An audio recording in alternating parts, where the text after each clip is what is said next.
Үндэсний өдөр тутмын 100-ны мэдээ сонин үндэсний түүхийн баримтуудыг толилуулж байна. Халах голын дайн 1939 он. Халахын голын байлдаан нь урдчилсан зарлагдаагүй хэл хязгаарын дайн байжээ гэж түүхэнд бий. Ямар тайч халахын голд болсон уг байлдааны ажиллагааг дайн, байлдаан, тулалдаан байсан уу гэдэг дээр одоо хүртэл түүхчид маргаантай байдаг гэдэг. 1939 онд Япончууд Манжи нутгийг эзэлж Манжгоо нэртэй улсыг байгуулснаар Монгол улстай хил залгаа мэт болсон байдаг. Хил хязгаарын тухайд Япончууд буур нүур цутгах халахын гол хэмээн үзэж байсан бол монголчууд халах голоос зүүн тийш 16 км-ийн цаана оршдог Номхон тосгон хүртэл манай нутгаа хэмээн үзэж байжээ. Японы тал Манжуурт хуурай замын 1.3 сая цэргийг байрлуулад байсан нь Монголын зүүн хязгаарыг эзлэн аваад улмаар байгаль нуур очмоор зөвлөлт холбоот улс руу дайрах зорилготой байсан билээ. Тун удалгүй Японы цэрэг буюу Каунтуны армийн хүч Монгол улсад гинэт давтуулсан юм.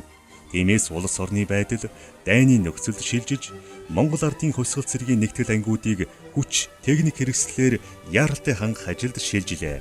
Үүний дүнд ардын цэргийн бие бүрэлдэхүүн 17.5 мянга болж 8575 байлдаанд шууд оролцожээ.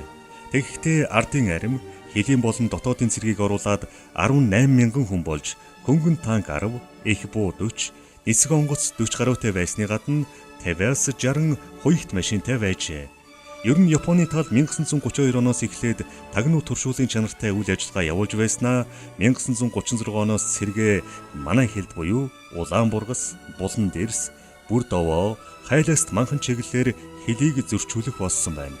1939 оны 5 дугаар сарын эхээр Японы 300 явган цэрэг нисэх онгоцоор дэмжүүлэн Монголын хилээс дотогш 20 км цөмрөн орж хамар давааны застаалт халджээ. Цэргийн түүхчид халах голын байлдааны үйл явцыг 3 үе шатанд хуваан судалсан нь бий. Түүний 3 дугаар үе буюу шийдвэрлэх тулаан нь 1939 оны 7-8 дугаар сард болсон Баян цагааны тулалдаан гол байрыг эзэлдэг. Энэ тулалдааны явцад Японы тал ихээхэн хохирол амссан бөгөөд 10 гаруйхан хоногт 196 нисэх онгоцоо сүйрүүлсэн байдаг. Халах голын дайны тухайд судлаачид 1-р түүхийг үзэх хүслийн үүднээс дайн хэмээн томьёолсон. 2-р халах голын дайн нь дэлхийн 2-р дайнд оролцогч 2 эвслийн голлох гишүүдийн хооронд дэгдсэн анхны мөргөлдөөн бөгөөд цаашлаад дэлхийн 2-р дайны эхлэл байжээ хэмээжээ. 100-ны түүхийг 100-ны мэдээ сонноос.